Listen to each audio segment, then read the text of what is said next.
Well, hey everybody, welcome back to another edition, finally, once again, with our Around Cranberry Township ACT interviews. You know, it's been quite a year, I know we all know about that, but I really want to get back into introducing you to your own community. You know, the whole purpose of Around Cranberry Township was to connect the community with local business owners and service professionals. And I've gotten the pleasure to know Bob Corcoran, who we're going to be chatting with. I wanted to introduce him to you because Bob I got to know, I think through a business development group, right, Bob? That's right. Yeah. Exactly right. And Bob's a patient of mine, and we were talking. I said, you know what? After your next appointment, and again, we do wear masks in the clinic, but afterwards, we will distance, and I want to just interview you and introduce you to the folks because I've gotten to know Bob professionally a bit as a financial planner and as an accountant, certified public accountant. And I've been through a few as a local small business owner. I've been through a few, and I really have appreciated your services, Bob. And Thank so, you. And then you've got some. You just recently had a function with a specific niche category for special needs people with special needs, families and family members and friends. So there's a lot of hats that you wear. Absolutely. So we'll start this way. Bob's a great guy who you should get to know, and we'll maybe get into why, but maybe just in a nutshell, how would you introduce yourself to the community? Well, thanks for the introduction. And yeah, I do, in fact, wear a few hats. I try to focus on a couple of specific areas. I practice both as a CPA and as a financial planner, and I, to the extent I can, keep those things bifurcated. Try to keep them as separate as possible. For compliance reasons and otherwise. For a lot of my clients, I do it all. For some clients, I'm purely their CPA, and for some clients, I'm purely their financial advisor. Mm-hmm. But for a number of them, I'm a little bit of both. In fact, I'm a lot of both. Yeah, yeah.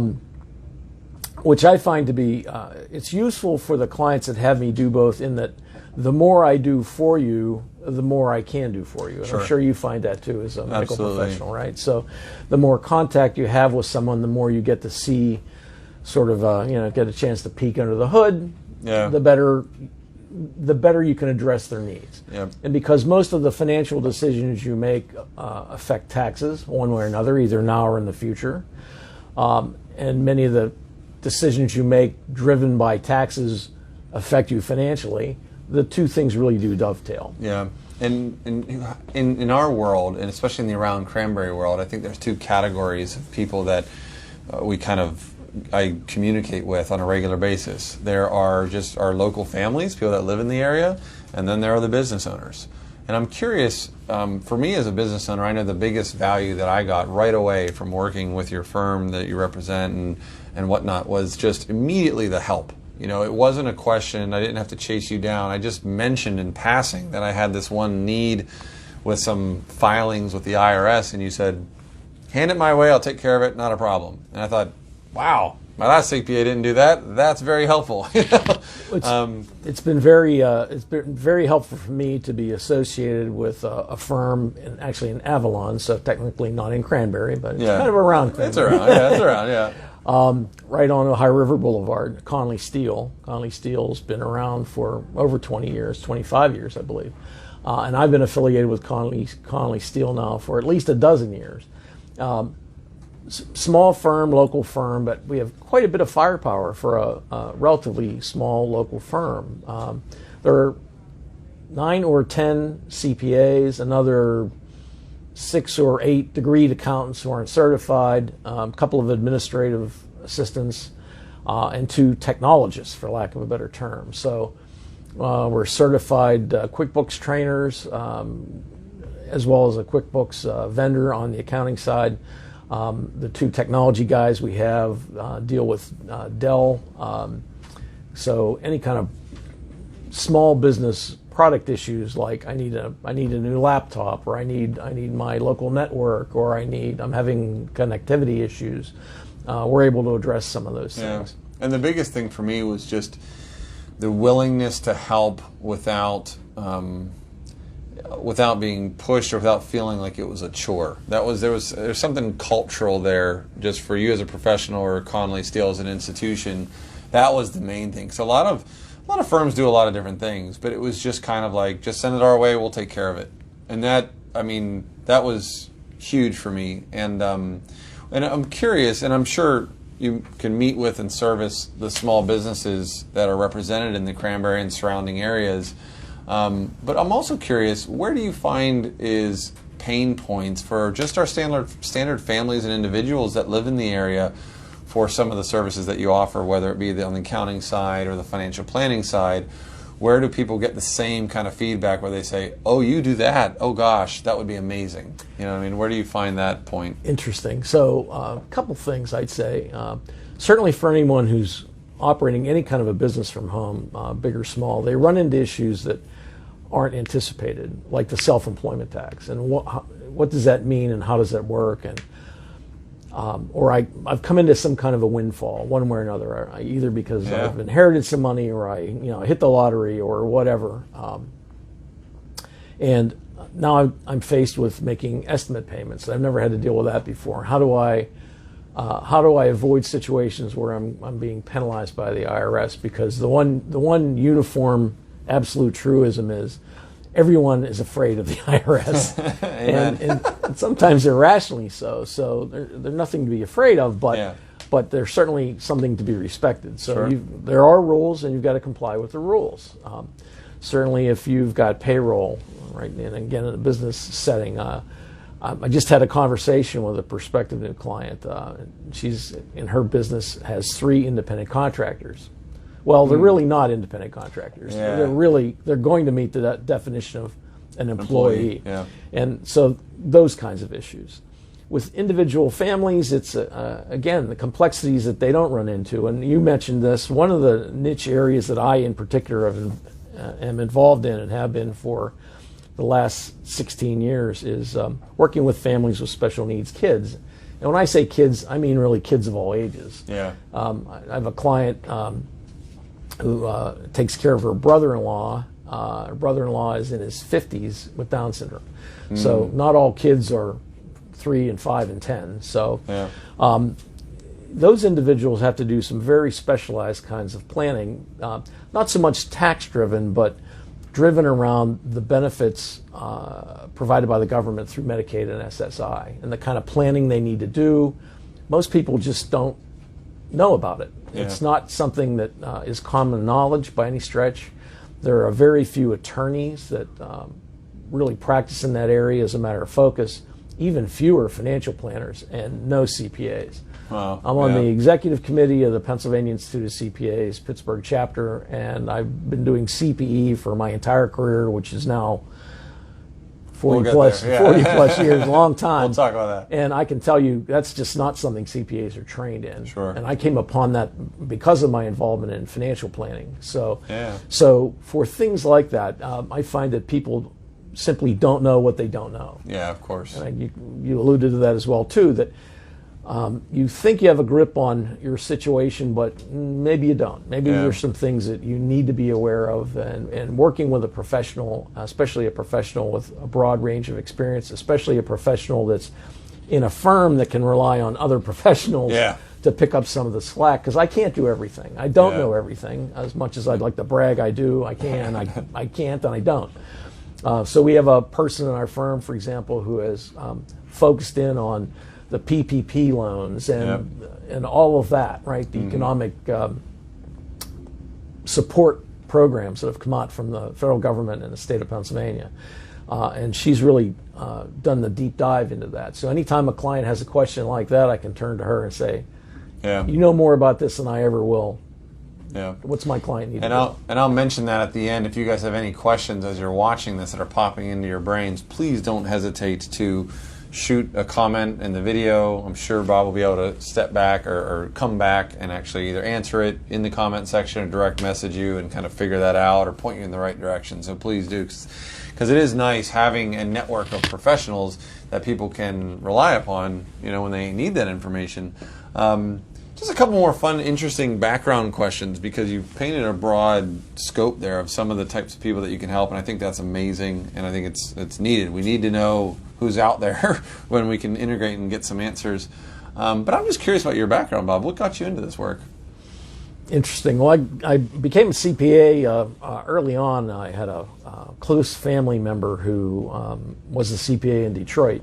Gotcha. And he was very supportive, helped me. I actually attended the University of Notre Dame. I studied accounting at Notre Dame. Primarily, I got into accounting as an undergrad because of him. Bill Barnett was his name. He's long since passed. And he was just an incredibly successful guy and a great human being, and he was kind of a role model for me. Neat. So I got involved in, decided to become a CPA then, studied accounting at Notre Dame, went to work for what was at the time the biggest auditing firm in the world, Arthur Andersen, the biggest CPA firm in the world.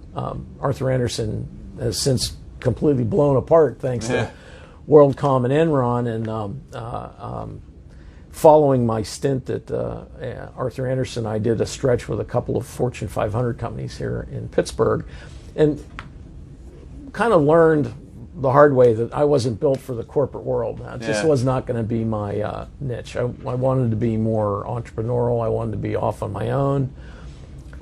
Practiced on my own as a CPA, and in the late 80s, saw the advantages of because I was constantly being asked questions about retirement plans or, in the tax consequences of investments and the like. So that kind of led me to get licensed with a financial services firm as well. And I've been associated with that firm since 1989, continuously. So, and I find that I try to practice in both areas because there is so much overlap. Yeah, and then how did you get into the special needs category there? Because there's obviously such a big need. But did you? I'm curious. I'm assuming it's something personal involvement within your family or friends or something along those lines. Quite or a few. Just have a client? Quite a few financial advisors get into it because they've got either a child or a close family member, and that was not the case in my case. How I got involved was really because I attended a conference. And at this conference, they have speakers on various subjects. And the speaker at this particular conference was a woman by the name of Nadine Vogel, who was a highly placed person with MetLife at the time. At the time, my broker-dealer was New England Financial, and they were a subsidiary of MetLife. So that thereby I was at this conference. Nadine gave a pretty impassioned speech about needing people to get involved in this arena. That she went to the chairman of the board of MetLife and said she has two special needs daughters of her own, was completely frustrated by the lack of information and support out there, approached him and said, look, we've got to do something about this. So he charged her with building a team that could do this. Oh, interesting. So her first task was to go find those people. So at the time, Met and its subsidiaries, General American, New England Financial, and their institutional arm, had something like 13 or 14,000 agents nationwide. And of those 13 or 14,000, they picked off 200 to be, quote, Met desk specialists and put us through some specialized training. I heard Nadine give this speech, and at first I'm busy, I've got enough going on, I wear enough hats, it sounds great, but no, I don't think so. Luck would have it, about 6 months later, another conference, Nadine again giving her speech, and at some point I just said, I'm hearing this for a reason. I got to get involved in this. Well, and that kind of rounds me out to my last question that I always ask everyone is kind of, what is it that keeps you coming back? The entrepreneurial world is inspiring for some that just aren't built out for the corporate life, like you said. But at the same token, it's taxing. It's no pun intended there, but it's but it is. There's a lot that we pour into our businesses and into our clients, and always working on it. Working at home. There's blurred lines between work and home, and all the rest. And it's been fun on the ACT interviews to get to know what makes people tick. You know what I mean? The service professionals and business owners in the region. I'm curious for you. What are some of the either favorite stories or favorite moments, or just aspects of the work that you do that make you keep coming back? That's a great question, and for me, the the variety, the ability to do different things and solve problems. I like doing puzzles. You know, unwinding the Gordian knot kind of a thing. And certainly that's true with special needs families. It's far and away the most rewarding work that I've done in my life, and because I can see the immediate and serious impact that getting this right makes for these families. So it's rewarding because I know I'm giving them help, and I can see the benefits of that help to them. So it's very gratifying professionally to be able to do that. What's the blind spot in that niche, in families with special needs? What do they not know? Like, I mean, 'cause you're saying that a lot of people, we just don't know what we don't know. With special needs planning, it's so significant because obviously a lot of these adults, these child adults almost, can't manage this on their own. So it really is up to the family. But what is the family missing in a lot of the cases that you go into? There are a couple of challenges. One is with a young child especially, and especially with certain kinds of conditions like autism. It's such a spectrum of need there, right? It's such a spectrum of what that person may evolve into or what limitations they may have. The parents will often say, well, I'm not going to do anything because I just don't know yet what the future holds. We'll wait and see.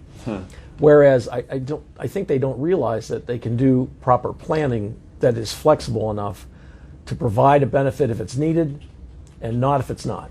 Yeah. A lot of parents, if I poll a room full of people, special needs or not, and ask them how many folks here have a will, more than half the people don't have a will. Certainly, I'm no lawyer, and I tell my law friends, I won't practice law without a license. If you don't practice financial planning without a license, and we get along fine. But I know what the tools are. I know what you should have, and certainly anyone with minor children should have a will. Anyone with a special needs child, doubly so, because you want to be able to have some say-so in who is going to be responsible for caring for your child, and that's one way of doing it. So that's one glaring thing I see sort of right out of the box. The other is that the kinds of supports your child may get if you happen to be in a great school district, for example, where they're getting supports through school, those are going to end at some point, and specifically in Pennsylvania at 21. So there's a cliff there that people don't realize until they're over the cliff. Yeah. There's kind of a cliff too at age 18. People don't realize that at 18 your child's an adult and has all the same entitlement rights as any other adult, like privacy. So that comes as a shock to parents who are really giving a lot of care and support to their child, that my child will always be my child. Well, not in the eyes of the law. In the eyes of the law, your child's an adult at 18. Very interesting. So there are certain things, conversations you need to have with an attorney. So part of what I do is I do workshops for groups like the one I just did, for a local library. I've done them for local school districts, for other family support groups, just to educate people on, not that I have all the answers, but you need to know the questions to ask. Yeah. So part of that program is to help parents make informed questions and informed decisions when the time comes. Yeah, it's like the unconsciously incompetent, right? And then we are consciously incompetent. We know what we don't know. Right. Then we can become consciously competent and then unconsciously competent. You know, slowly, at least wake us up to what we don't know so that we can work on it. Right. And I guess this will truly be my last question. We had to go down a little bit of a rabbit hole there. I was curious. But you mentioned about doing these workshops. Where can people find you, and whether it be for upcoming workshops or just to connect with you outside of the comments section here? And I'll tag in any, you can give me some contact information. It'll be in the description. But just in general, where would people find you and or some of the workshops that you have coming up?